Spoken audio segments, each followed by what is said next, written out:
Hey, welcome back to Engineers Workshop. This week's going to be a pretty quick one. I just wanted to go into a couple of problems that I believe I have. And one is with the new adapter for the ER40 collets to the KNT. It's called a KNT 30 taper spindle. I've got about 4 to 5 thousandths run out in the shank of the tools, and I actually can measure that right on this inner tapered bore here where the ER40 collets sit.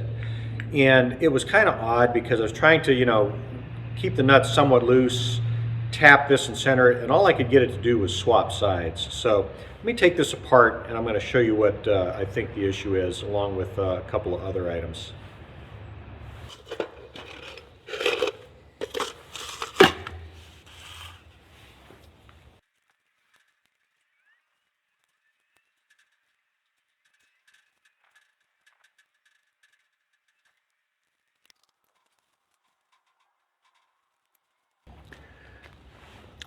Okay, here you can see a stock KNT collet, which is a split design, and the NMTB 30 taper.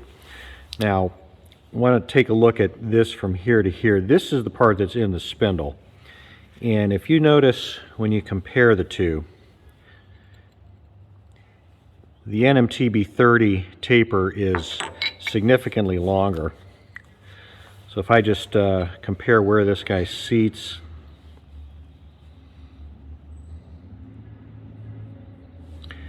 from about this point up into the spindle, this surface was never in contact with the original style of collet.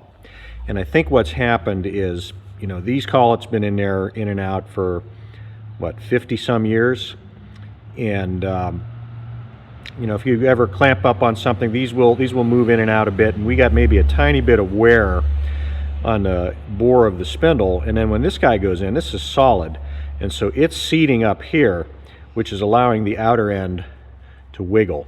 So I'm going to blue this and shove it up into the spindle, and I'm going to see how the contact pattern looks.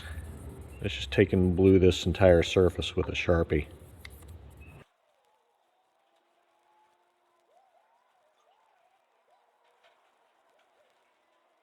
I'm also going to blue this tip because I'm not exactly sure if this tip might be bottoming out.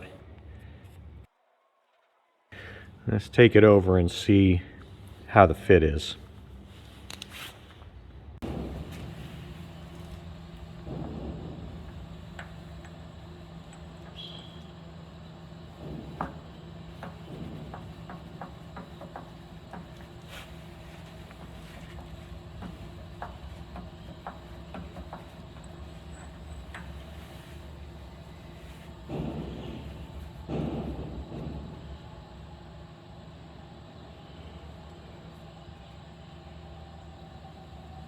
Actually looks like it has better contact up near the front end than with the back.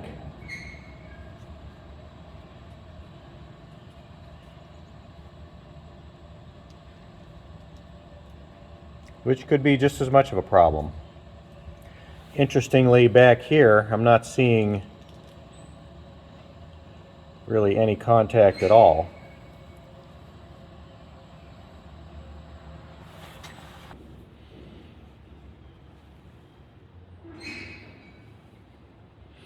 I was hoping to see the opposite, but I still may, on the Cincinnati tool and cutter grinder, still may relieve the back of this a bit so that there's no chance of this surface causing issues.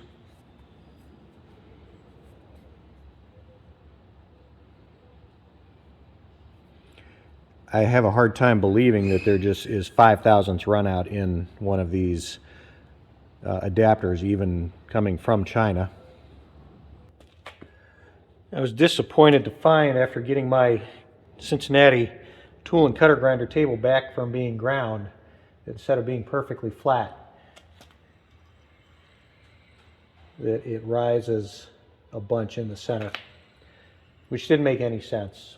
But I did tell him to make sure that the bottom was flat, and he said that it was. So let me show you what's going on here.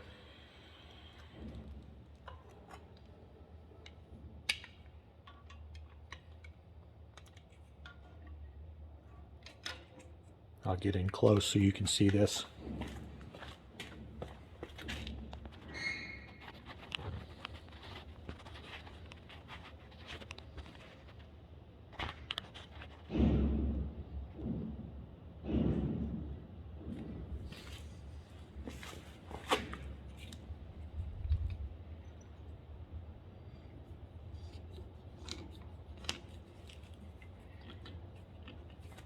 So it was not flat because it's got a bow in it.